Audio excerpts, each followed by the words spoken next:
Good morning बच्चों। Sunrise education academy summary में आपका स्वागत है। आज हम बच्चों पढ़ने जा रहे हैं तृतीय पाठ स्वावलंबनम, यानी कि अपना काम जो है स्वयं करना। कृष्णमूर्ति श्रीकंठस्य मित्रे आस्ताम। कृष्णमूर्ति और श्रीकंठ जो थे मित्र थे। श्रीकंठस्य पिता समृद्ध आसीत्। श्रीकंठ के जो पिता थे वे समृद्ध यानी धनी थे।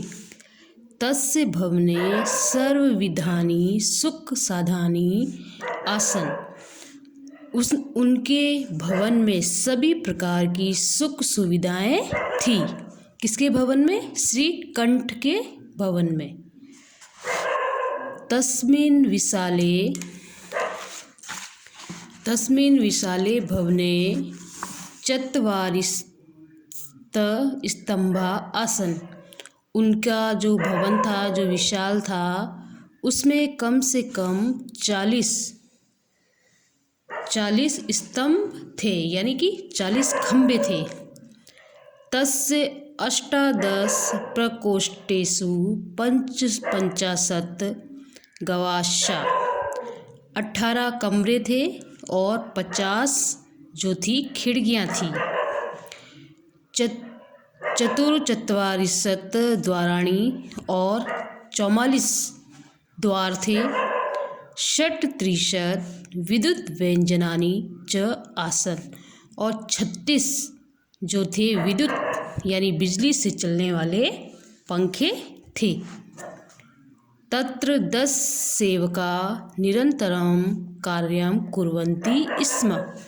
और वहाँ पे उसके घर में जो है 10 नौकर थे, सेवक थे, जो निरंतर कार्य करते थे।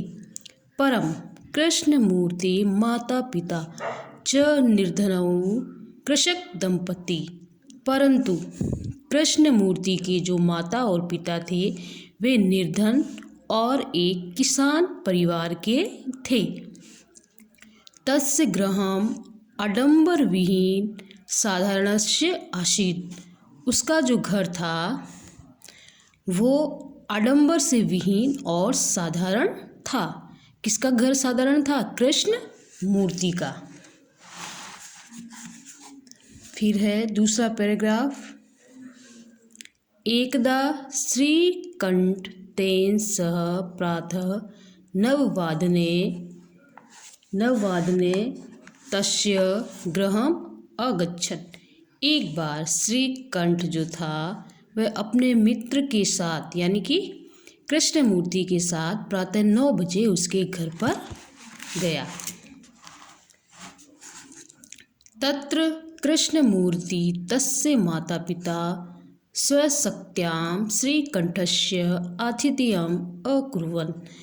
वहाँ पर कृष्णमूर्ति ने और उसके माता पिता ने अपनी शक्ति के अनुसार जो है श्री कृष्ण का अतिथि सत्कार किया।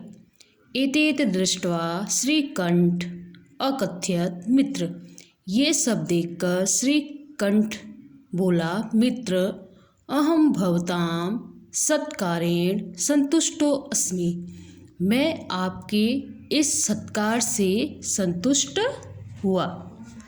केवलम इदमेव मम दुखम यत् तव गृह को अपि भृत्या नास्ति। केवल मुझे इस बात का दुख है कि तुम्हारे घर पर एक भी नौकर नहीं है। मम सत्काराय भवतां बहु कष्टम जातम। मेरा सत्कार करने में तुम्हें बहुत कष्ट हुआ है। मम गृहे तु बहवः कर्मकारा सन्ति। मेरे घर में तो बहुत से काम करने वाले हैं। तदा कृष्णमूर्ति अवदत् मित्र।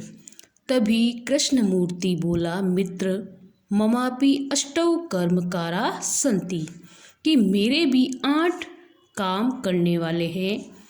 ते च 2 पादौ। उनमें से वे हैं 2 मेरे पैर, 2 हस्तौ, 2 हाथ, द्वे नेत्रे दो नेत्र, और द्वे श्रोते इति और दो मेरे कान। एते एते प्रतिक्षणं मम सहायका, और ये सभी मेरे प्रतिक्षण मेरे सहायक हैं। किंतु तव भृत्या सदैव सर्वत्र च उपस्थिता भवितुं न शक्नुवन्ति, किंतु तुम्हारे जो नौकर हैं वे सदैव सभी जगह उपस्थित नहीं रह सकते हैं। त्वं तु स्वकार्यां भृत्या अधीना, तुम्हारे तो सारे कार्य जो हैं नौकरों के अधीन ही हैं। यदा यदा ते अनुपस्थिता तदा तदा त्वं कष्टम अनुभवसि, जब जब वे सब यानी उनके नौकर, जब जब तुम्हारे जो नौकर हैं वे अनुपस्थित रहेंगे तब तब तुम्हें कष्ट का अनुभव होगा। स्वावलंबनेन तु सर्वदा सुखे न कदापि कष्टम भवति, और जो हमेशा स्वावलंबी होता है यानी अपना काम खुद करने वाला होता है वो हमेशा सुखी रहता है, उसे कभी भी कोई कष्ट नहीं होता है। श्रीकंठ अवदत्त मित्र, श्रीकंठ बोला मित्र, तब वचनानि श्रुत्वा मन मनसी महती प्रसन्नता जाता, कि मित्र तुम्हारे वचनों को सुनकर मेरा जो मन है उसे बहुत ही प्रसन्नता हुई। अधुना अहमपि स्वकार्याणि स्वयमेव कर्तुम् इच्छामि, मैं भी अपने सारे कार्य स्वयं ही करूँगा। भवतु, ठीक है। सार्धद्वादशवादनम विदम, कि अब जो है 12:30 बज गए हैं। संप्रतम गृहं चलामि, और अब मैं घर जाना चाहता हूँ या मैं अब घर जाऊँगा। तो ये जो पाठ है इस पाठ से हमें ये शिक्षा मिलती है कि हमें अपने कार्य जो हैं वे स्वयं करने चाहिए और हमें अपने जीवन में स्वावलंबी बनना चाहिए। इसके बाद में मैं आपको गृह कार्य भेजूँगी, हिंदी अर्थ शब्दार्थ और प्रश्न उत्तर PDF के माध्यम से, वो आपको अपनी उत्तर पुस्तिका में अच्छी राइटिंग में करना है और फिर ग्रुप में भेजना है। ठीक है बच्चों, ओके।